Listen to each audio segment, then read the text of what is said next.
हम साथ संगति वालों ने यह संकल्प ले रखा है कि किसी से भी रुपए नहीं मांगेंगे। क्या मकान की किस्त भरने के लिए कुछ समय के लिए किसी से पैसे उधार नहीं ले सकते क्या? कृपया करके शंका का समाधान करें। देखो भगत जी, परमात्मा हमें सत्संगों में बार बार बताते हैं, समझाते हैं कि अब हमने हर प्रकार से छोटी से छोटी, बड़ी से बड़ी डिमांड के लिए अपने गुरु भगवान पर ही आश्रित होना पड़ेगा। जब तक हम अपने परमात्मा पर आश्रित होना नहीं सीखेंगे तब तक हमें भक्ति का पूर्ण लाभ नहीं मिलेगा। ठीक है, जैसा करेंगे वो तो परमात्मा देगा ही देगा, लेकिन हमें भक्ति का पूर्णतया लाभ नहीं मिल पाएगा। यदि पूर्ण लाभ हमने भक्ति से प्राप्त करना है तो हमने इन सब चीजों से पीछे हटना पड़ेगा। और रही बात आपके मकान की कोई किस्त वगैरह भरने की, कोई गाड़ी वाड़ी की कोई जो है किस्तें भरने की, यदि आपने उससे पहले ऐसी कोई किस्तें वास्ते आपकी चल रही हैं तो कोई दिक्कत नहीं भगत जी। ऐसे आप मतलब जो है उधार मदद आप जी जो है मतलब ले सकते हैं। गाड़ी के लिए, मकान के लिए आप जी अपने किसी भगत भाई से उधार, यदि आपको उम्मीद है कि वो भगत भाई मेरी मदद जो है वो कर सकता है, ले सकते हैं। उधार में ऐसी कोई दिक्कत नहीं है भगत जी। ये हमने नॉर्मल परिस्थिति में किसी से हमने मांगना नहीं है। मतलब छोटी छोटी बातों के लिए, अरे भगत जी देना जरा 5,000 रुपए, देना जरा भगत जी मेरे को 10,000 रुपए। घर में कोई फ्रिज लाने के लिए, कोई कूलर लाने के लिए, कोई एसी लाने के लिए और अटरम सटरम लाने के लिए, हमने इन चीजों के लिए अपने भगत भाई बहनों से पैसे उधार मांगने की जरूरत नहीं है। जगत वालों से तो हमने मांगना नहीं है बिल्कुल भी। भगतों से हम उधार पैसा ले सकते हैं, दे सकते हैं समय पर, उसके लिए परमात्मा ने हमें छूट दी हुई है, लेकिन वो भी विशेष परिस्थितियों में। बाकी नॉर्मल परिस्थितियों में तो हम लोगों ने संकल्प लिया हुआ भगत जी, हम 1 रुपया भी नहीं लेंगे किसी से, ना अपनी रसोई के खर्चे के लिए, ना अपने बच्चों की फीस के लिए, ना किसी और के लिए। भगत जी अपनी औकात में रहो ना भाई, उतना ही काम करो ना, उतने ही पैर फैलाओ ना जितनी आपकी जो है मतलब रजाई है। और यदि आपने पहले से कोई लोन वगैरह ले रखा है, उसकी किस्तें जा रही हैं, और यदि आप किसी महीने किस्तें नहीं भर पा रहे हैं, दिक्कत आ गई, पैसे का इंतजाम नहीं हो पा रहा, तो ऐसी स्थिति में परमात्मा को दंडवत प्रणाम करके, परमात्मा से आज्ञा लेके, जहां आपको लगता है उम्मीद की यहां से मेरी मदद हो सकती है, उस भगत भाई से आप अपना जो है उधार जो है कर सकते हैं। लेकिन इसमें काल का बहुत बड़ा जाल है भगत जी। आप उम्मीद लगाकर उस भगत से पैसे मांगेंगे, वो भगत हो सकता आपको ना देना चाहे, हो सकता आपको मना कर दे, हो सकता उसके पास ना हो पैसे, तो फिर आपके मन में छोटी छोटी बातें आ जाएंगी कि यार देख, मैंने तो इतने दिनों में उससे मांगा, क्या उसको मेरे ऊपर विश्वास नहीं था? उसके पास तो पैसे फिर भी उसने दिए नहीं। तो ये काल अटरम पटरम भक्तों में आपस में राग द्वेष पैदा करवाता है। तो कोशिश करो भगत जी परमात्मा की दया से अपने बाकी के जो खर्चे हैं उनको थोड़ा सा जो है वो कम करो, उन खर्चों को थोड़ा सा जो है वो कम करो, और अपने मकान की जो किस्तें वास्ते हैं उसके लिए अपना ढंग से काम करो, अपनी मेहनत करो, जो भी आप कर रहे हो भगत जी, चाहे ओवर टाइम करो।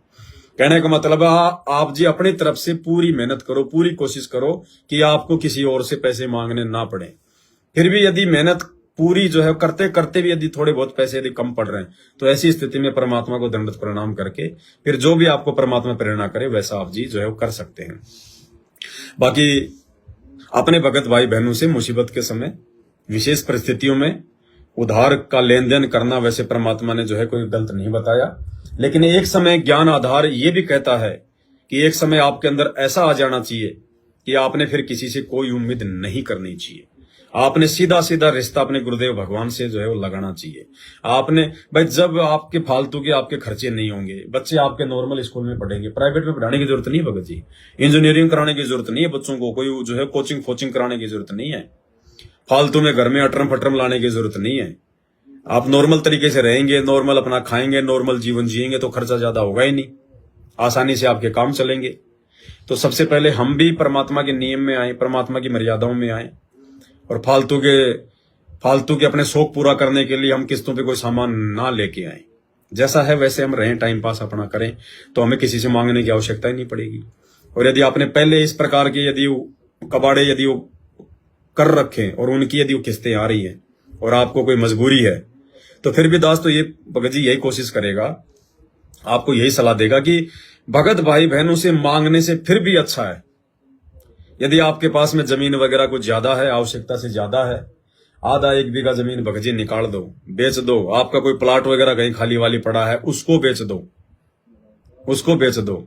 वो पैसे से आप अपना किस्ते वास्ते भरो, नॉर्मल तरीके से अपना जीवन यापन करो भगत जी। क्योंकि दास तो केवल यही आपको सलाह दे सकता है। बाकी दास की तो अंदर से आत्मा नहीं कह रही कि हमें अपने भगत भाई बहनों से मांगने चाहिए, क्योंकि हमारे को गुरुदेव भगवान ने मांगने की जो जगह है वो बता दी। मांगने की जगह तुम्हारा गुरु, जो भी मांगो अपने अपने गुरु भगवान से मांगो। हम अपने गुरु भगवान के भिखारी बने, हम दुनिया के भिखारी ना बने भगत जी। भगत भी तो भगत जी दुनिया में आते हैं, भगत भी तो भगत जी दुनिया में आते हैं। एक भाई सवाल कर रहा है कि सेविंग नहीं करनी क्या? भगत जी हमने सेविंग नहीं करनी, हमने पैसों की बिल्कुल नहीं करनी है।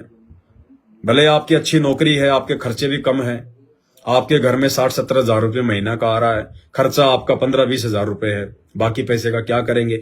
बैंक में तो जमा हमने करने नहीं, बैंक तो आपको ब्याज देगा, तो ब्याज हमने लेना नहीं। और वैसे भी बैंक में ज्यादा पैसे जमा नहीं करने, कब ये बैंक भाग जाए, कब डूब जाए, कोई भरोसा नहीं है इनका। ऐसी स्थिति हो रही है, साथ में आपका जो है पैसा और जाएगा। तो आप जी भगत जी जो पैसा जो आ रहा है वो आप उसको परमात्मा की सेवा में, आप उसको परमात्मा की सेवा में कोई दान धर्म में लगाइए, ताकि आपके उस पैसे का जो है वो सदुपयोग हो भगत जी। या फिर आप अपने पैसे को अपने पास में रखिए, और जब परमात्मा आ जाए तो परमात्मा की सेवा में लगा दीजिएगा आप उन पैसों को। बाकी फालतू के अटरम सटरम लाने की जरूरत नहीं कि इतने पैसे मैं क्या करूं क्या नहीं करूं। या तो अपने घर पे रखो उनको, वैसे सेविंग नहीं करना, हमने जोड़ना नहीं है, हमने किसी विशेष मकसद के लिए नहीं जोड़ना कि कल को ये आपत्ति आएंगी तो मैं फिर कहां से जुगाड़ करूंगा, मैं गेहूं कहां से लाऊंगा, मैं आटा कहां से लाऊंगा, कल को मेरे ऊपर ये समस्या आ जाएंगी, कल को ये युग परिवर्तन का समय पता नहीं है, सरकार जो है कोरोना की तरह सबको जो है घरों में कैद कर देगी, मेरे घर का खर्चा कैसे चलेगा। आज मेरे पास में अगर 2-4-5 लाख रुपए होंगे तो उस समय मैं आराम से खाऊंगा। अरे जब खाने को दाने नहीं होंगे तो क्या पैसे खाओगे? भगवान पे विश्वास करो, भगवान पे, परमात्मा पे, अपने गुरुदेव पर। रसोई में आटे का मटका भर देगा परमात्मा, उनका वचन है। अगर आपने यदि विशेष परिस्थितियों में से निपटने के लिए यदि आपने सेविंग करनी शुरू कर दी, आगामी विषम परिस्थितियों को ध्यान में रखकर यदि आपने सेविंग करनी शुरू कर दी, तो आपका गुरु आपकी किसी प्रकार की मदद नहीं करेगा, और वो पैसा फिर आपकी जो है कब तक मदद करेगा? मान लीजिए अकाल पड़ गया 1 साल, क्या खाओगे भाई साहब? कितना पैसा होगा आपके पास में? जब अनाज ही नहीं मिलेगा, जब अनाज ही 20,000 रुपए किलो हो जाएगा मान लो, है तो क्या करोगे? कितने पैसे हैं आपके पास में, कितना खरीदोगे? तो हमने भक्ति पर विशेष ध्यान देना है। आने वाली समस्याएं, परिस्थिति हमने अपने भगवान पर छोड़ देनी है। परमात्मा कहते हैं कल पे कारण कौन है, तू कर सेवा निष्काम, मन इच्छा फल देऊंगा जब पड़ेगा मेरे से काम। तो विशेष परिस्थितियों के लिए भगवान है हमारे पास में, पैसा नहीं है। तो थोड़ा हमने इस प्रकार से ध्यान रखना है। बाकी ठीक है, आपकी विशेष कोई अगर मजबूरी है, उधार लेना आपकी मजबूरी हो रही है, तो भाई अपने गुरुदेव भगवान से दंडवत करके उनसे आज्ञा लेना। जैसे ही आपकी आत्मा आपको स्वीकृति दे, वैसा आप जी जो है वो करना।